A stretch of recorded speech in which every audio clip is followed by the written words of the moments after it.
In this tutorial, we will show you how to create a new employee. From the main screen, select the Functions button. Now enter your manager password.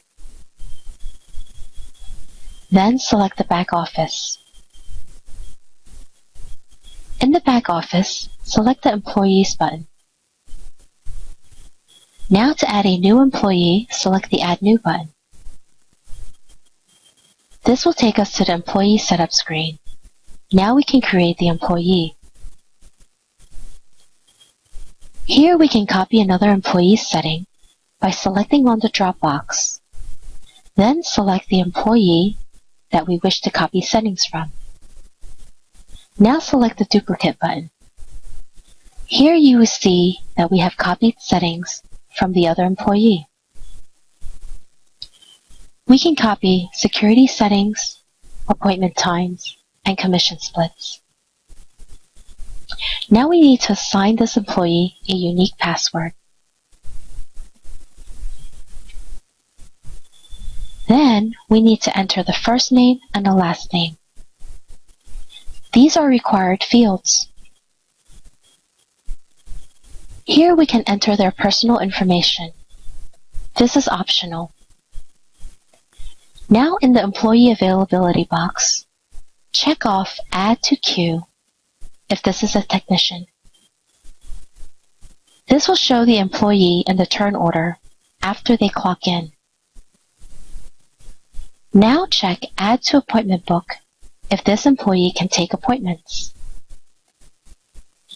Here on the right, we have the security settings. These settings will allow an employee to perform certain functions on the POS. Here we have recommended settings preset in our POS. Use the drop-down button to access them. We have the employee settings, owner settings, and manager settings. For this employee, let's select the employee settings. Here we can see that the settings for this employee are limited. We can customize the Employees button by selecting the buttons here. We can pick a unique color for this employee by selecting the Back Color button.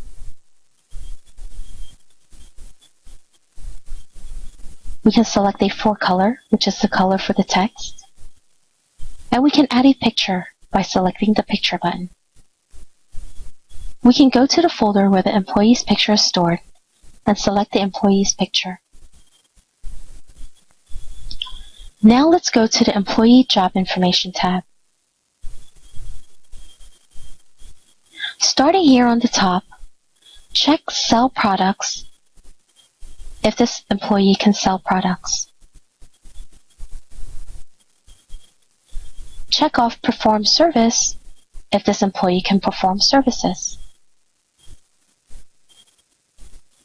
Once we check Perform Service, we can check which services this employee can perform.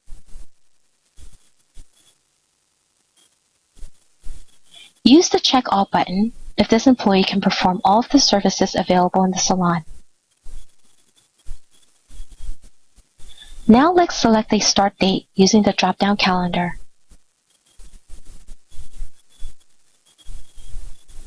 We can select the job title using the drop-down.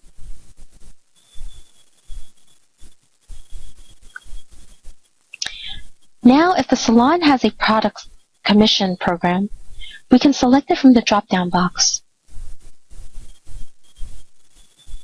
If this is a nail salon and all prices are the same, then we can leave it at Price Level 1. However, if the salon has different prices for different technicians, then select the appropriate price level for this employee using the drop-down box. This is used in salons that have, for example, a senior stylist, and their pay rate is a little bit different than what a junior stylist would be. Now we can calculate the payroll. Select Define Percentages. This setting here will calculate the employee's commission for the set amount in the payroll. Here we can set it at 60% by check and 40% in cash.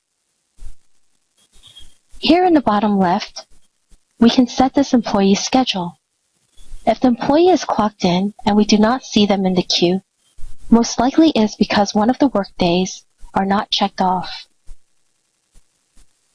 Most importantly, we need to set the service commission splits for this employee. We can set different splits for different departments.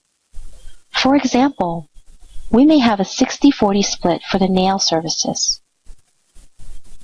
Here, we will enter 60 for the technician. When we are finished, we can select OK to save this employee. Thank you for watching this tutorial.